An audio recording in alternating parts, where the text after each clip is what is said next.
আমরা যেই পৃথিবীতে যেই জমিনে বসবাস করছি, এই জমিন প্রথম আসমানের নিচে অবস্থিত এবং আজকের আধুনিক বিজ্ঞান, যেহেতু আধুনিক বিজ্ঞান তারাই পরিচালনা করছে যারা এই জমিনে বসবাস করে, সেহেতু তাদের জ্ঞান এবং গবেষণা প্রথম আসমানের নিচেই সীমাবদ্ধ। এমনকি প্রথম আসমানের নিচের এই বৃহৎ মহাশূন্য সম্পর্কে পরিপূর্ণ জ্ঞান অর্জন করা তাদের পক্ষে সম্ভব হয়নি। আল্লাহ সুবহানাহু তাআলা কোথায় আছেন এটা জানতে হলে, ভালোভাবে জানতে হলে আমাদেরকে আমাদের এখান থেকে যাত্রা শুরু করতে হবে। যেখানে আমরা অবস্থান করছি এখান থেকে আমাদের যাত্রাটা শুরু হবে আরশের উদ্দেশ্যে, সপ্তম আসমানের উদ্দেশ্যে। এবং এই যাত্রা পথে কিছু জ্ঞান আমরা নিব বিজ্ঞানীদের বর্তমান গবেষণা থেকে, আর কিছু জ্ঞান নিব মুহাম্মদ সাল্লাল্লাহু আলাইহি ওয়াসাল্লামের বক্তব্য থেকে। বর্তমান পৃথিবীতে মহাশূন্য সম্পর্কে সবচেয়ে বেশি গবেষণা, সবচেয়ে বেশি অর্থ খরচ করা এবং সবচেয়ে বেশি সফলতার দাবিদার যে প্রতিষ্ঠানটি, সেটি একটি আমেরিকার গবেষণা প্রতিষ্ঠান নাসা। তারা সর্বশেষ তাদের একটি টেলিস্কোপ, যেটির নাম হচ্ছে জেমস ওয়েব টেলিস্কোপ, তারা মহাশূন্যে পাঠিয়েছে, এখনও মহাশূন্যে আছে। এই জেমস ওয়েব টেলিস্কোপ 1300 কোটি বছর আগের মহাশূন্যের ছবি উঠিয়ে যখন দুনিয়াতে পাঠায় এবং সেই ছবি যখন ফেসবুক, ইউটিউব, টুইটার, ইনস্টাগ্রাম এবং বিভিন্ন ওয়েবসাইটে প্রকাশিত হয়, তখন সারা পৃথিবীতে এক প্রকার হুলস্থুল তৈরি হয় যে মহাশূন্যের 1300 কোটি বছর আগের ছবি। তো ওই সময় আমি একটা বিষয় জানার চেষ্টা করেছিলাম যে 1300 কোটি বছর আগের পূর্বের ছবি কেমনে উঠানো সম্ভব। ছবি তো বর্তমান সময়ের উঠে, আপনি আমার ছবি উঠাচ্ছেন, আমি আপনার ছবি উঠাচ্ছি। আপনার গতকালের ছবি আমি কেমনে আজকে উঠাবো, বা আপনার আজ থেকে 5 বছর আগের ছবি আমি কিভাবে আজকে উঠাবো, বা আপনার 10 বছর আগের ছবি আমি কিভাবে আজকে উঠাবো। এটা আমার কাছে একটা আশ্চর্য মনে হয়। মনে হওয়ার পর তখন যে সামান্য পড়াশোনা করা হয়, তাতে বিজ্ঞানের যে হম্বিতম্বি, বিজ্ঞানের যে অহংকার, এটা আমার কাছে আল্লাহ সুবহানাহু ওয়া তাআলার এই সৃষ্টি রহস্যের সামনে অনেক দুর্বল, অনেক শূন্য, জিরো, যার কোনো মূল্য নাই, মূল্যহীন মনে হয় আল্লাহ সুবহানাহু ওয়া তাআলার এই সৃষ্টি রহস্যের সামনে, যেটা আল্লাহ সুবহানাহু ওয়া তাআলা নিজেও পবিত্র কোরআনে বহু জায়গায় ঘোষণা করেছেন, ইন্না ফি ইখতিলাফিল লাইলি ওয়ান নাহার লাআয়াতুল লিউলিল আলবাব। যে রাত দিনের যে পরিবর্তন, এই পরিবর্তন নিয়ে যদি কেউ চিন্তা ভাবনা করত, তাহলে এই চিন্তা ভাবনার মধ্যে তাদের জন্য নিদর্শন থাকতো আল্লাহ সুবহানাহু ওয়া তাআলার অস্তিত্বের। তো জেমস ওয়েব টেলিস্কোপের যে 1300 কোটি বছর আগের ছবি, সেখান থেকে যে বিষয়টা আমরা জানতে পারি বা জানতে পারবো, সেটি হচ্ছে আমরা যেই পৃথিবীতে অবস্থান করছি, এই পৃথিবী একটি গ্যালাক্সি, বিজ্ঞানীদের ভাষায় একটি গ্যালাক্সির অংশ।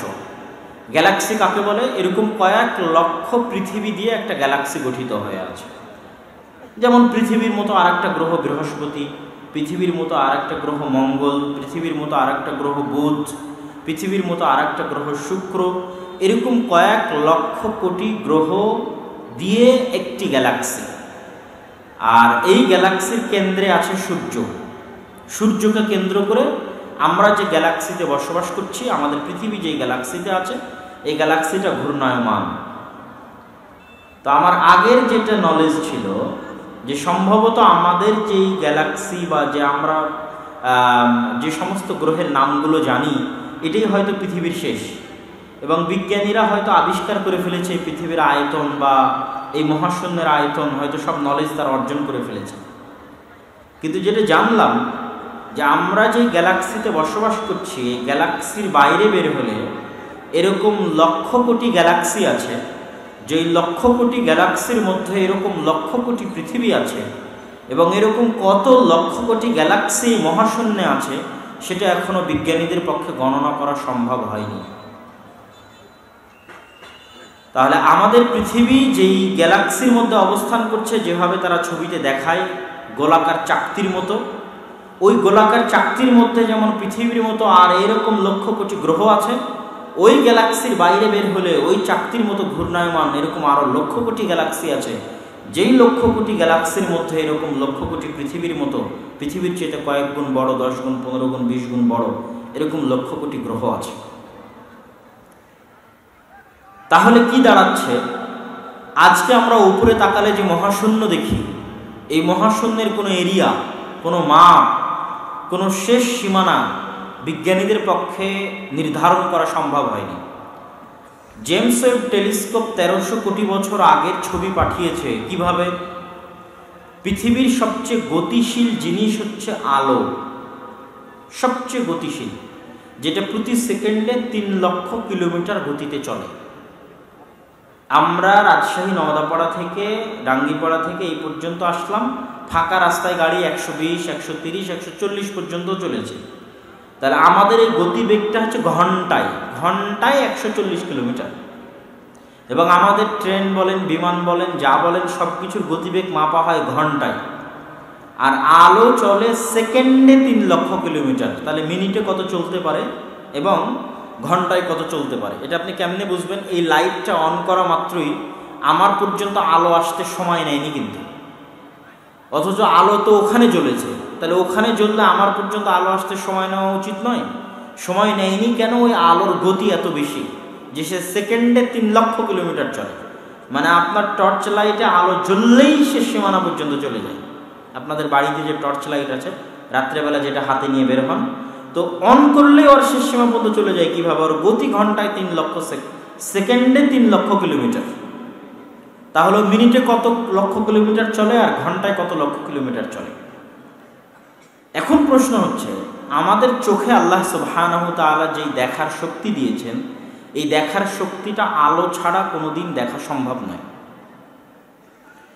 তথা যখন আলো জ্বলে তখন আপনাদের ছবিগুলো আমার চোখে রিফ্লেক্ট করে, প্রতিফলিত হয়। আপনাদের ছবিগুলো আমি আমার চোখ দিয়ে দেখি, রিফ্লেক্ট করে। আলো বন্ধ হয়ে গেলে আমার চোখের শক্তি নাই হয়ে যায়। দিনের বেলা সূর্যের আলো, রাতের বেলা মানুষের তৈরি কৃত্রিম আলো। তাহলে যেহেতু আলোর গতি আছে, সেহেতু আপনাকে যে আমি দেখছি এবং আপনারা যে আমাকে দেখছেন, এইটা কিন্তু এখন আমি যে কথা বলছি আপনারা সাথে সাথে দেখছেন, এ কথা ভুল। এবং আমি আপনাদের সাথে সাথে দেখছি, কথাও ভুল। আসলে আলোটা, আপনাদের চেহারার এই ছবিটা আলোর মাধ্যমে আমার পর্যন্ত আসতে যত সময় নিচ্ছে, আমি আপনাদেরকে তত পরে দেখছি। কিন্তু এই আসার গতিটা এত বেশি যে ওই পরটা ধরা যায় না। মনে হচ্ছে যে আপনারা আমাকে সাথে সাথে দেখছেন আর আমরা আপনাকে সাথে সাথে দেখছি, কিন্তু আসলে আমার ছবি আলোর থ্রুতে আপনার চোখে যেতে যত সময়ই লাগুক, যত অল্প সময়ই লাগুক, আপনি আমাকে ততটুকু পরে দেখছেন। ঠিক এই ঘটনাই সূর্যের সাথে ঘটে। সূর্যের আলো আমাদের পৃথিবীতে পৌঁছতে 8 মিনিট সময় নেয়। তো সূর্যের আলো তার প্রতি সেকেন্ডে 3 লক্ষ কিলোমিটার গতিতে চলে এবং বহু দূর থেকে আলো দেয়। তো প্রতি সেকেন্ডে 3 লক্ষ কিলোমিটার গতিতে চলে আমার পৃথিবীতে আসতে কয় মিনিট সময় নেয়? তাহলে আমরা সূর্যের সকালবেলা যে আলোটা দেখি, ওটা সূর্যের কতক্ষণ আগের আলো? কথা বলেন না যে কতক্ষণ আগের আলো? 8 মিনিট আগের আলো। এইবার বিজ্ঞানীদের যে হম্বিতম্বি যে বললাম জিরো, এটা বুঝতে পারবেন। তারা জেমস ওয়েব টেলিস্কোপের ছবি টবি উঠিয়ে সারা পৃথিবী হুলস্থুল। ঘটনা কি?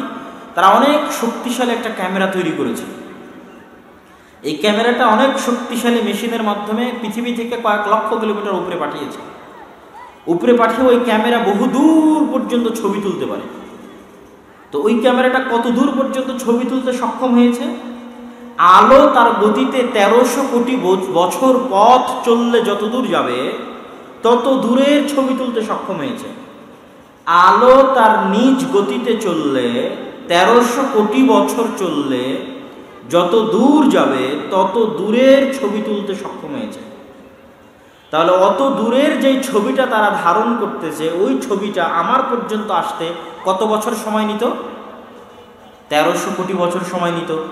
তাহলে আমি যে ক্যামেরা দিয়ে ও আমার নিকটে পৌঁছার আগেই আমি ওর ছবি তুলছি, সেটা কত বছর আগের? 1300 কোটি বছর আগের ছবি তুলছে। কেন? তার আলোটা আমার পর্যন্ত পৌঁছতে 1300 কোটি বছর সময় নেবে। এবার কল্পনা করেন যে এই মেশিন, যেই মেশিনটা ছবি তুলতেছে, এই মেশিনকে ওখানে পাঠাতে হলে আলোর গতিতে 1300 কোটি বছর চলা লাগবে। আলোর গতিতে মানুষ কোনো যন্ত্র আবিষ্কার করতে পারেনি, কিন্তু যত দূরের ছবি মানুষ তুলতে পারছে তত দূর পর্যন্ত মানুষ যাওয়া বহু দূরের কথা। একটা যন্ত্র পাঠাতে হলে আলোর গতিতে 1300 কোটি বছর যাওয়া লাগবে। তবুও বিজ্ঞানীরা বলতে পারে না যে এটাই শেষ। বলেন আল্লাহু আকবার। তাহলে এটা সবই তো নিচের আসমানের নিচে, আসসামাউদ দুনিয়া। এই নিচের আসমানের নিচের রহস্য বিজ্ঞানীদের পক্ষে ভেদ করা সম্ভব হয়। এতটুকু পর্যন্ত আমরা তথ্য নিলাম বিজ্ঞানীদের কাছে। এবার নিব রাসূলুল্লাহ সাল্লাল্লাহু আলাইহি ওয়াসাল্লামের কাছে। আব্দুল্লাহ বিন মাসউদ এবং আব্দুল্লাহ বিন আব্বাসের রিওয়ায়াত এবং শাওয়াহিদ ও মুতাবাআত রাসূল সাল্লাল্লাহু আলাইহি ওয়াসাল্লামের পক্ষ থেকে যে এক আসমান থেকে আর এক আসমানের দূরত্ব 500 বছরের পথ। কত বছরের পথ? 500 বছরের পথ। এই 500 বছর কিসের পথ? যত দ্রুত জিনিস পৃথিবীতে আছে তার 500 বছর। এখন পৃথিবীতে সবচেয়ে শক্তিশালী দ্রুতগামী হচ্ছে আলো। আলো যেহেতু ঘন্টায় সেকেন্ডে 3 লক্ষ কিলোমিটার চলে, তাহলে আলোর গতিতে 500 বছর চললে এক আসমান থেকে আর এক আসমানে যাওয়া সম্ভব। এর চেয়ে আরও দ্রুত গতির যদি কিছু আবিষ্কার হয় তো সেটাই এর উপর ফিট হবে, যে সেটার গতিতে 500 বছর চললে এক আসমান থেকে আর এক আসমানে যাওয়া সম্ভব। এখন এই আসমানের নিচের অবস্থা যদি এই হয়, যেই পৃথিবীতে আমরা বসবাস করছি এবং যে আসমানের নিচে আমরা বসবাস করছি সেটার অবস্থা যদি এই হয়, তাহলে প্রথম আসমান থেকে দ্বিতীয় আসমানে যখন পৌঁছব তখন সেটা কি প্রথম আসমানের চেয়ে বড় হবে না ছোট হবে? অবশ্যই বড় হবে। কেননা নিচের জিনিসের চাইতে উপরের জিনিস ঘিরতে হলে অবশ্যই বড় হতে হবে। ঠিক দ্বিতীয় আসমান থেকে যখন তৃতীয় আসমানে যাব তখন ওটা তার চেয়ে বড় হবে না ছোট হবে? বড় হবে। তৃতীয় আসমান থেকে চতুর্থ, চতুর্থ আসমান থেকে পঞ্চম, পঞ্চম থেকে ষষ্ঠ, ষষ্ঠ থেকে সপ্তম, যখন সপ্তম আসমানে যাব তখন সেটা কত বড় হতে পারে? আমাদের এই তাহতা সামাউদ দুনিয়া, নিচের আসমানের নিচের যে দূরত্ব, এটাই তো আমরা নির্ধারণ করতে পারি। তাহলে কল্পনা করেন এই এক আসমান থেকে আর এক আসমানে উঠবে আর সেটা বড় হবে, উঠবে আর বড় হবে, উঠবে আর বড় হবে। তাহলে যখন সপ্তম আসমান পর্যন্ত পৌঁছবে তখন সেটা কত বড় হতে পারে?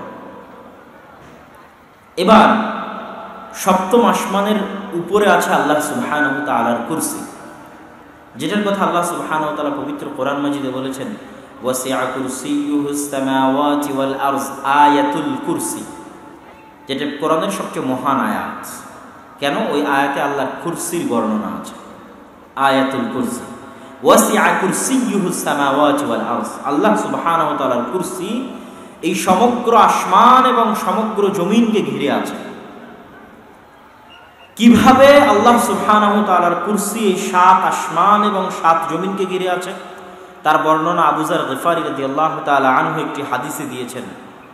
আবু যার গিফারী বলেন, কুলতু লিন নবী সাল্লাল্লাহু আলাইহি ওয়াসাল্লাম, ইয়া রাসূলুল্লাহ, ইয়া রাসূলুল্লাহ, হে আল্লাহ সুবহানাহু ওয়া তাআলার রাসূল, আইয়্যিমা আনজালা আলাইকা আ'যাম, আপনার নিকটে যত আয়াত অবতীর্ণ হয়েছে তার মধ্যে সবচেয়ে বড় মহান আয়াত কোনটি? রাসূলুল্লাহ সাল্লাল্লাহু আলাইহি ওয়াসাল্লাম বলেন, আয়াতুল কুরসি। এটা বলার পর রাসূল সাল্লাল্লাহু আলাইহি ওয়াসাল্লাম নিজেই পাল্টা জিজ্ঞেস করছেন, আবু যার আল গিফারী, তুমি কি জানো কুরসি কি? এই প্রশ্ন করার পর রাসূল সাল্লাল্লাহু আলাইহি ওয়াসাল্লাম নিজেই উত্তর দিচ্ছেন কুরসি কি। তিনি উত্তরে বলছেন, মাস সামাওয়াতু সাবআ মা'আল কুরসি ইল্লা কাহালাকাতিন মুলকাতিন ফি আরদিন ফালাত। এই যে 7 আসমানের বর্ণনা দিলাম, এই 7 আসমানকে কল্পনা করতে হবে। আমাদের এই আসমানের নিচের অবস্থা বিজ্ঞানীদের গবেষণা অনুযায়ী যে পর্যন্ত আপনাদের সামনে পেশ করেছি সেটাকে মাথায় রেখে আপনাকে কল্পনা করতে হবে প্রথম, দ্বিতীয়, তৃতীয়, চতুর্থ, পঞ্চম, ষষ্ঠ, সপ্তম আসমান পর্যন্ত। এবার এই বাক্য ওখানে ফিট করতে হবে কি? রাসূল সাল্লাল্লাহু আলাইহি ওয়াসাল্লাম বলছেন যে এই মহাবিশ্বের সপ্তম আসমান, 7 আসমান এবং 7 জমিনের তুলনা আল্লাহ সুবহানাহু ওয়া তাআলার কুরসির সাথে ওই রকম, যেমন একটি বিশাল মরুভূমির মধ্যে একটি ছোট্ট আংটি যদি ফেলে রাখা হয় তো ওই বিশাল মরুভূমির সাথে ছোট আংটির তুলনা যেমন, আল্লাহ সুবহানাহু ওয়া তাআলার কুরসির সাথে বিশাল ৭ আসমান, এই বিশাল ৭ জমিনের তুলনা তেমন কেমন? এই বিশাল ৭ আসমান এবং ৭ জমিন হচ্ছে ওই বিশাল মরুভূমিতে পড়ে থাকা ছোট্ট আংটি, আর ওই বিশাল মরুভূমি হচ্ছে আল্লাহ সুবহানাহু ওয়া তাআলার কুরসি। বলেন আল্লাহু আকবার। আল্লাহু আকবার মানে আল্লাহ সবচেয়ে বড়, সবচেয়ে মহান। আল্লাহ সুবহানাহু ওয়া তাআলার বড়ত্ব এবং মহত্ব মাপার মতো, কল্পনা করার মতো শক্তি মানুষের নাই। এবার রাসূল সাল্লাল্লাহু আলাইহি ওয়াসাল্লাম বলছেন, তোমরা কি জানো আরশের সাথে কুরসির তুলনা কি? এতক্ষণ নিচের আসমানের গবেষণা জানাচ্ছিলাম বিজ্ঞানীদের, কল্পনা করতে করতে সপ্তম আসমান সপ্তম জমিন পর্যন্ত যান। সপ্তম আসমান সপ্তম জমিন পর্যন্ত যাওয়ার পরে কি দেখলেন? যে সপ্তম আসমান সপ্তম জমিন একটা আংটির মতো, বিশাল মরুভূমিতে পড়ে থাকা একটা ছোট্ট আংটির মতো, আর এই বিশাল মরুভূমি হচ্ছে আল্লাহর কুরসি। এবার রাসূল সাল্লাল্লাহু আলাইহি ওয়াসাল্লাম বলছেন, তোমরা কি জানো আরশের সাথে কুরসির তুলনা কি? তো কাফা ফাজলুল আরশি আলাল কুরসি, আরশের তুলনা কুরসির সাথে ওই রকমই যেমন কুরসির তুলনা ৭ আসমান ৭ জমিনের সাথে, তথা ৭ আসমান এবং ৭ জমিন যেমন বিশাল মরুভূমিতে পড়ে থাকা একটি ছোট্ট আংটি, আর বিশাল মরুভূমি হচ্ছে আল্লাহ সুবহানাহু ওয়া তাআলার কুরসি। আরশের সাথে কুরসির তুলনা ঠিক অনুরূপই, তথা বিশাল মরুভূমির মধ্যে একটি আংটির মতো হচ্ছে আল্লাহর কুরসি, আর বিশাল মরুভূমি হচ্ছে আল্লাহ সুবহানাহু ওয়া তাআলার আরশ। আল্লাহু আকবার বলেন, আল্লাহু আকবার। তাহলে এবার আমাদের অবস্থান থেকে আল্লাহ সুবহানাহু ওয়া তাআলা কোথায় আছেন সেটা আমরা কিভাবে কল্পনা করতে পারি? আল্লাহ সুবহানাহু ওয়া তাআলার জাত, আল্লাহ সুবহানাহু ওয়া তাআলার সিফাত কত মহান, কত উঁচু, কত মহৎ এবং কত পবিত্র, আর আমরা কত ক্ষুদ্র, কত নগণ্য এবং কত দুর্বল, কত অসহায়। তা আল্লাহ সুবহানাহু ওয়া তাআলার জাতের কোথায় আছেন এই বর্ণনার সাথে আমাদের জ্ঞান বিজ্ঞানের যে গবেষণা, সেই বর্ণনার তুলনা করলে আমাদের সামনে স্পষ্ট হবে। আর একটা হাদিস বর্ণনা করলে আরো স্পষ্ট হবে।